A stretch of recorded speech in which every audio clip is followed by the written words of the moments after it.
So we are going to be talking tonight about recruiting and how to move up the marketing plan. So highly recommend you all take good notes. If you've got any questions, you can ask it at the end. Just like that we did with the retail a couple of weeks ago, one of the first things we do is get you guys clear on your goals and your reason why you're doing the Herbalife business. So this is where you fill in book 1, page 5, write down your goals, your minimum commitment of time, how much money you want to make, what you're aiming for, and really elaborate on what you want to achieve with your Herbalife career. Okay, so let's move on. Okay, so there's 2 ways to do the business. Okay, you can do the business with a low budget or a high budget. It's entirely up to you. So if you're doing the business with a low budget, you don't have much finances behind you, these are some of the methods that you can use to build your business that doesn't cost you much money. And this is what I personally did when I first started because I was struggling financially. So the low budget tools is things like walk and talk, which doesn't cost you anything, surveys, which really only cost you for the photocopying, flyers, again for photocopying or printing, pull tabs, again photocopying or printing even on your printer at home, posters, wearing the button, having a pitch book of before and after photos or testimonies on the business side of things, customers' results, and also wearing Herbalife jerseys or sports jerseys, even like the, I used to wear the LA Galaxy Dave and Beckham top. I still have that actually. You can now get one with Ronaldo's name on it. Things like that. So anything that's sort of branded that's going to attract some business to you. I'll share a funny story about that. Actually, I was walking in Chapel Street one day and this guy starts shouting out, Herbalife, Herbalife. And I'm looking around and then he ran up to me and he said, I know about Herbalife from 30 odd years ago. Is this guy called Rod Drury still doing Herbalife? And I said, yeah, actually, he's my Upline Chairman's Club member. So I got Rod on the phone to him and got him to speak to him on the spot. Okay.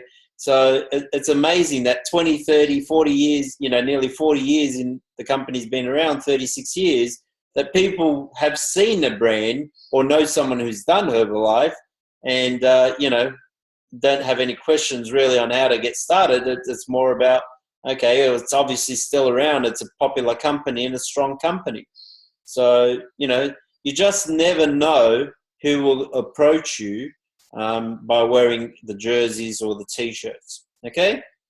Now, let's look at this side of the page, the low time but have a budget tools, okay? So this is for someone who doesn't have much time, maybe working a full-time job and then coming home to, kids and a busy lifestyle, but they're making good money from their job, that they're prepared to put some finances towards building their business so that eventually they can walk away from their job if that's what they choose. So these type of people, need to spend a bit of money. They maybe run some internet ads. We used to do internet leads. That's actually not allowed anymore. So that shouldn't be on that page. I actually forgot to take that off.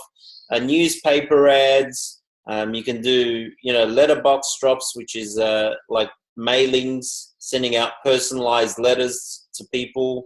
SMS servicing, which there are companies that actually send out SMSs for you. You pay them a fee and they can send you out a message of your choice. Or you can pay a flyer distribution company to send out flyers in letterboxes for you, okay? Now, these methods obviously cost a bit of money, so you must have a bit of finance behind you to do that. Again, with your methods, whatever you're planning to stick to, you need to stick to it for 90 days. So no point saying, okay, I'm going to put $300 towards flyers and you can only afford to do it for 1 month. You need to stick to it for 3 months, which is 90 days, because everything works in a 90-day plan, and that's where you see the true results after 90 days. Okay, so how to use the methods. I'm not going to go into too much detail about these. A lot of you already know how to do some of this stuff. Walk and talk, obviously you walk and you talk. Flyers, putting flyers in letterboxes or handing them out in busy areas like train stations or shopping centers or what have you. Posters, pitch book, internet leads, mailings, newspaper ads, pull tabs, button, internet ads, and the surveys that we spoke about. So we have done different trainings on some of these things, like how to do surveys, how to do walk and talk, all that kind of stuff. So refer back to some of our old trainings that we've done, or older trainings, I should say. It's not old, that we've done in the last few weeks, which is on our Game Changing Squad webpage. So how to invite after receiving a lead. Now, this is where a lot of people make a very common mistake, okay? So what's really your job in Herbalife is to generate the contact, which is the inquiry, okay? Whether it's through flyers, newspaper ads, whatever the method is, that's just to get an inquiry for you to make a contact with, okay? And the second part of your job is to give them an invitation. Now, the question is, invite them to what? Invite them to some kind of presentation, okay? So the presentation could be a fit camp, the presentation could be a Herbalife opportunity meeting, it could be it could be the webinars that we're running, talking about the business. It could be a recorded video that we've put together for our organization.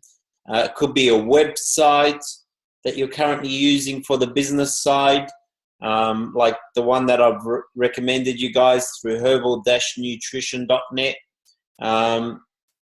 So really any kind of presentation that will give them more information about what you are currently doing.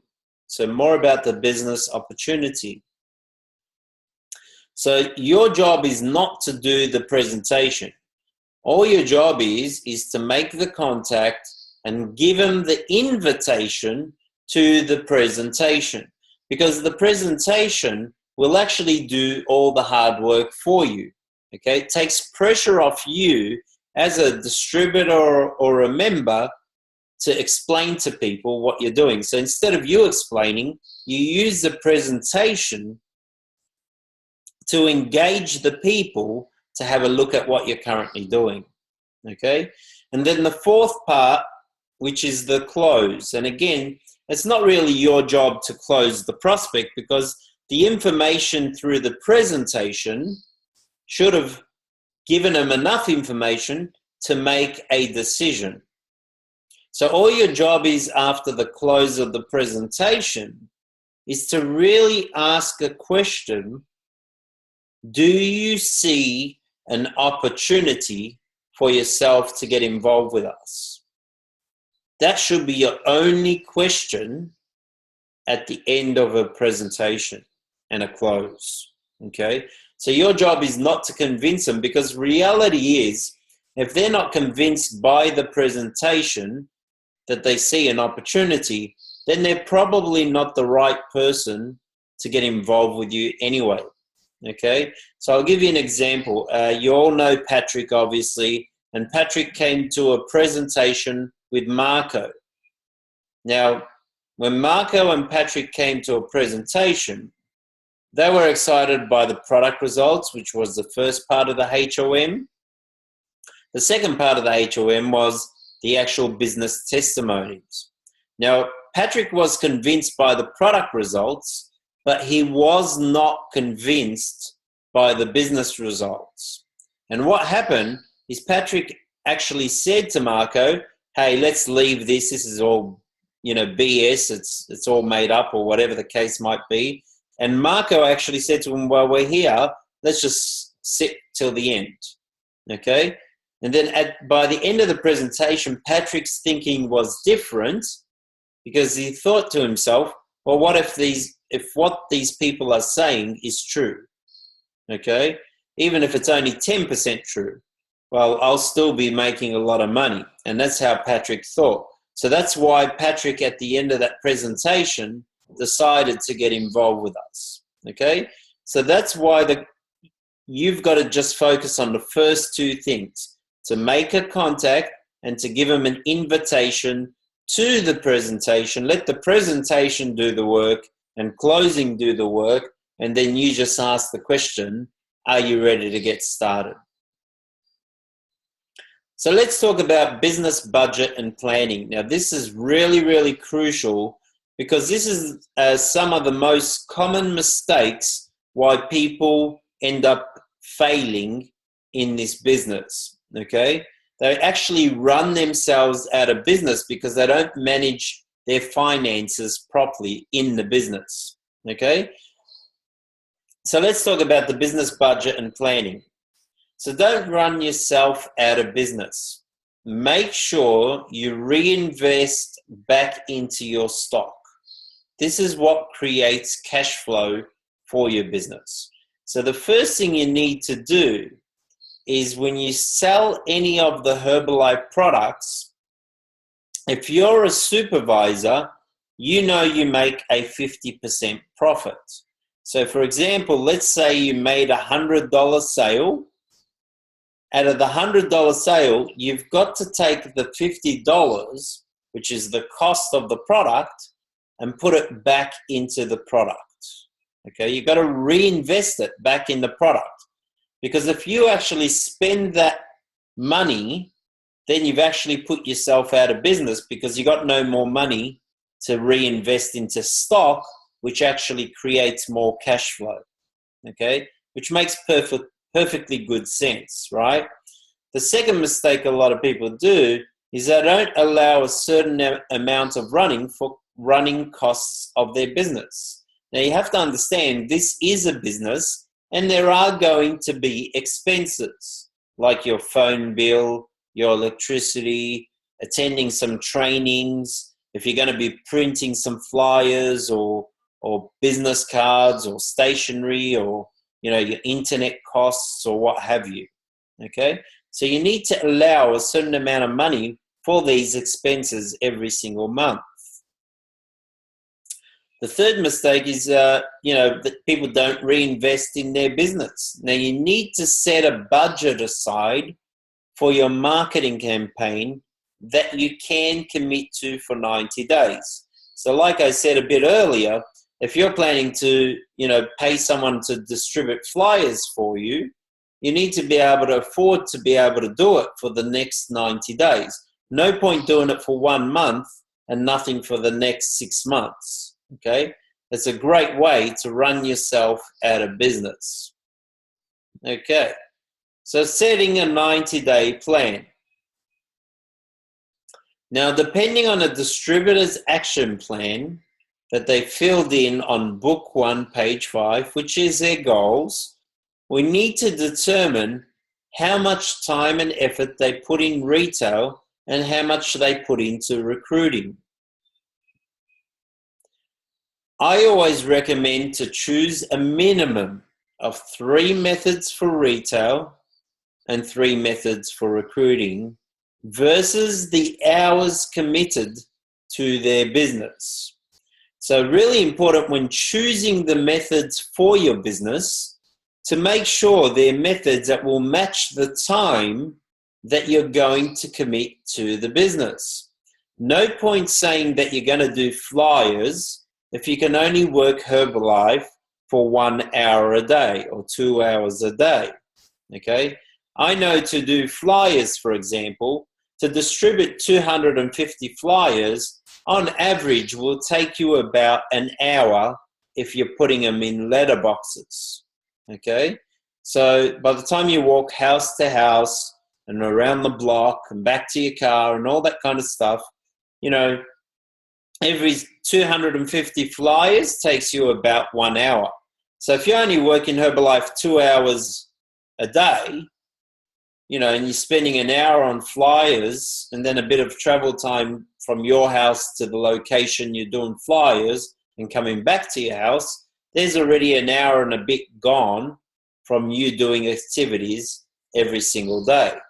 Okay, so you want to make sure the methods match the time that you can commit to your business. Okay, so really important to understand.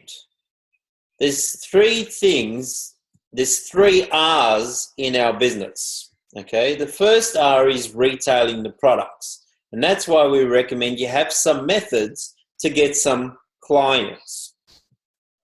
The second R is recruiting. Okay, make no mistake, if you want to build a residual income in your business, you do need to retail and recruit, which therefore creates the royalty income. Okay, so you really need to do both sides of retailing and recruiting to earn royalties. If you only retail, you're never going to earn royalties. If you only recruit, you may earn some royalties, but it won't be stable business because nobody's really retailing. Because people will do what you do, not what you tell them to do. So if you want to earn a good residual royalty income, you first need to learn the skills of retailing and recruiting so you can teach others to retail and recruit, which therefore will create the royalty income. So you need to split the time that you have to do all the methods that you've chosen, okay? So if you've chosen 3 methods for retail and recruiting, you need to be able to split the time to choose, to do all the methods in the time that you've committed to the business, okay? So that's really, really key. And the reason I always recommend 3 methods of each is because if one doesn't work, at least 2 other methods will. And if 2 methods don't work, well, surely one of them will, okay? And it's all about fine-tuning your business and find out what works for you. Because all the methods really work, but they work differently for different people. So you've got to find out what's suitable for your character. How to balance your activities? Well, we need to split the time that you have to do all the methods to achieve your goals. For example, if a distributor is only wanting to make $1,000 to $2,000 per month and doesn't have any bigger goals or dreams, they can do that by just retailing the products. They don't have to recruit anyone, okay? If a distributor needs immediate cash flow to pay bills and also has big goals and dreams, they need to focus maybe about 90% of their business in retail and 10% in recruiting. And this is what I personally did when I first started. I spent 90% of my time retailing the product so I can put money in my pocket because I needed the cash, and I put 10% of my time into recruiting because I knew if I wanted to retire one day, I need to start recruiting from the beginning. If a distributor is covering their bills okay and has big goals and dreams, they might do 50-50. So 50% retail and 50% recruiting. And then if a distributor is covering their bills and has big goals and dreams, and they are financially doing well, but are sick of their job or lifestyle and want to get the job done quickly, then they might put 90% of their business in recruiting and 10% in retail. And this is what I'm personally doing right now. I spend 90% of my time focused on recruiting people in the business and 10% retail. So I do still retail and get new retail clients on a monthly basis so that I can move up the marketing plan. Schedule your day and employ yourself. So put a timetable together. I have shared this with you guys before. And, remember, massive action will lead to massive response. Okay? Jim Rohn always says, casualness will cause casualties. Okay? So don't be casual about your business, because if you're casual about your business, you're going to cause some casualties along the way with people who get involved in your business. You need to be taking massive action to organize to get massive response in your business. Okay? So put some kind of timetable together of your daily routine in your business. Here's an example for you that's been put together. For example, Monday, 6 to 7 a.m., get kids ready for school. 7 to 9, you might do flyers. 10 to 11 at the gym. 11 to 12 at lunch. 12 to 1 surveys. 2 to 8 family time. And then 10 to 11 personal development time. Okay? So schedule your day for whatever it is for you. If you've got a job, what hours you're working your job, when's your lunch break at work, because during your lunch break, you can actually do some Herbalife work. Why not? It takes 2 minutes to put down a shake, and if you've got half an hour or an hour lunch break, it's enough time to talk to a few people about the product or the business opportunity. Okay? So that's just an idea. You can take a screenshot of that if you like. You can allow some social time, spiritual time, rest time, whatever time, some free time for yourself. It all comes back to how quickly you want to build your Herbalife career. So tracking results on gauge sheets, okay? When you're recording your results on the gauge sheet, be sure you're clear on how you are tracking your results, okay? So a gauge sheet is just basically some kind of tracking document of how many people you've spoken to through a certain method, and from the people you spoke to, how many became a distributor or a customer, okay? And how much money you've made or what have you, okay? And it's just to give you an idea of how many people you need to speak to make what kind of money you want to make, okay? So it's a simple tracking device that will actually help you see what is actually happening in your business, okay? This is what got my business off the ground. For probably out of the 14 years I've been in the business, I've probably done about 10 years worth of gauge sheets, tracking my results, seeing what's working. And if I knew what I did to get one customer, well, it was really easy to get another customer, because all I would do is the same thing over again, and surely I'd get another customer, okay? Same thing with recruiting. What methods I used for recruiting, how many people I spoke to through those methods, how many signed up, how many became a distributor, supervisor, etc. Okay? So I knew my numbers, and that's all I needed to do to keep moving up the marketing plan. So the idea of a gauge sheet is so you can work out your batting averages for each of the methods. Okay? Find out what the best methods for your business are so you can share with your distributors your experience. And from this, you know what you need to do in your business to qualify for the Herbalife promotions. Okay?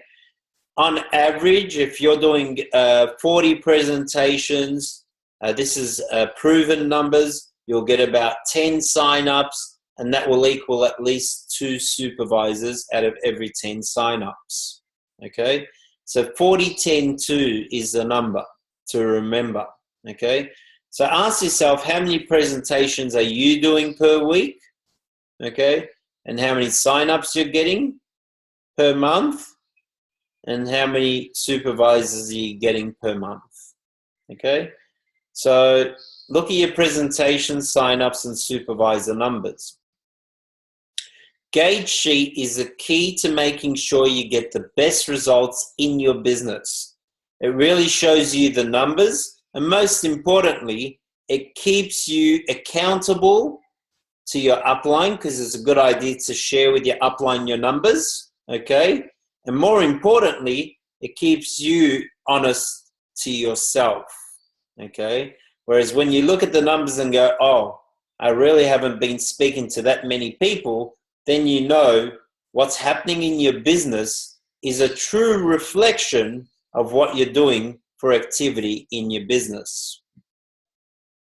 So knowing your numbers to qualify, okay, and this is supervisors in royalty pay line, which means in your first 3 levels, which is what Blanche just covered on the marketing plan training, okay?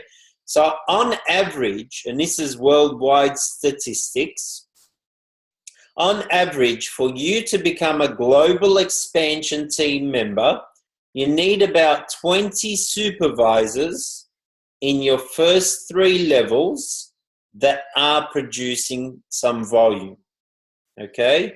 So no point having 20 supervisors who do 0, because 20 supervisors by 0 is still 0, okay? So you need about 20 supervisors producing some kind of volume in your first 3 levels, in your pay line levels, and you will become a global expansion team member.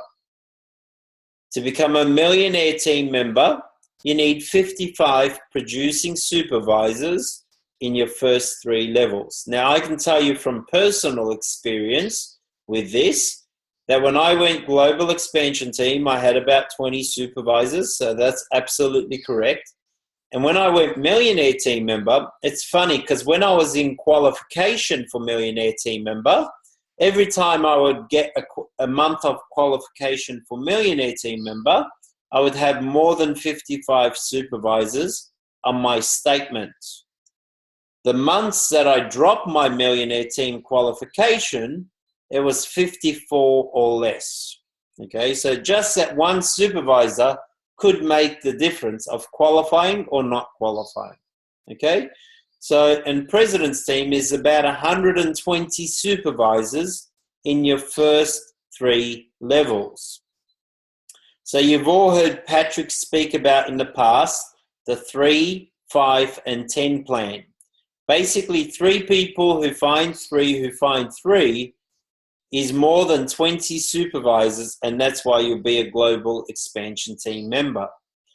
5 who find 5s will lead to your millionaire team member. Sorry, I meant 2 for global expansion, 3 for millionaire team, and 5 for president's team. Okay, so if you find 2 who are producing volume, you'll go get team. If you find 3 who find 3, that's millionaire team. And if you find 5 who find 5, that's president's team. Gee, that's a tongue twister. Okay, so note, to advance to the tab team, which is these 3 levels, and to qualify to the next level of tab team, each supervisor should maintain frontline recruiting. Okay, so even till now, Roger and Ali, Patrick, Blanche, all the tab team members that we're all still frontline recruiting, because we know for us to change our PIN, we need to get more people involved in what we're doing. Okay? So having said that, Jim Rohn had a saying. He said, make up in numbers what you lack in skill. Okay? So if you're talking to 5 people and you're only getting, or talking to 10 people and you're only getting 1 customer from every 10 people, talk to more people, make up in numbers so that you can get more customers talking to less people. Okay? So to give you an example, when I first started, I was recruiting 1 in 30. Okay, that's how bad my numbers were. I would talk to 30 people, and one would actually join my business. Okay. And everybody I was talking to in Herbalife kept saying, you should be recruiting 1 in 10. And I said, well, what's wrong with me? I'm talking to 30 and I'm only recruiting 1. Okay, so I'm talking to 3 times what these people were talking to. Then the more I did it, the better I became. So I made up in numbers what I lacked in skill. And the more I did it, the better I became. And the better I became, that I went from 1 in 30 to 1 in 3. Okay, so not 1 in 10 anymore. I was actually doing 1 in 3. Every 3 people I'd talk to would actually join my business. Okay, so I made up in numbers what I lacked in skill. I improved my skills, and therefore my numbers became better. Okay, so hopefully that makes sense. So that's pretty much it for tonight's presentation. We have gone a little bit over time because we're running behind schedule. But has anyone got any questions they want to ask me before we wrap it up for this evening? Got a quick one, Roger. Sure. With internet and flyers and all that, are there certain words or things that we can and can't say? Yes. So there's a rules and guidelines book from Herbalife, which you can download. Probably the best thing to do is, if you're doing a flyer, look, really, guys, here's the best way to do it. If you feel that what you've written is wrong, then better to run it past Herbalife, is my advice. Okay, so if you sort of done the wording and all that kind of stuff and maybe use the Herbalife logo or something, which is not actually legal, you're not allowed to do that. If you feel something's wrong with it, then the best thing to do is to ring Herbalife and say, look, I've put this flyer together. I want your opinion on it, if it's allowed or I have to change something on it. And Herbalife will look at it and say, okay, Marco, your flyer looks great. I see here you've got Herbalife, but you haven't got the word independent member under it. Okay, so you need to put independent member. Okay, because even though we represent Herbalife products, we don't represent Herbalife the company. Okay, so that's why we need to put independent member to let people know that we're an independent distributor on behalf of Herbalife International. Okay, so if ever in doubt, always refer back to Herbalife. There are a lot of rules and guidelines on the Herbalife website. Downloads, you can download of rules, things like that. Okay, and by the way, it's all in your manuals that come in your Herbalife member pack. Okay, but great question. Anyone else got a question?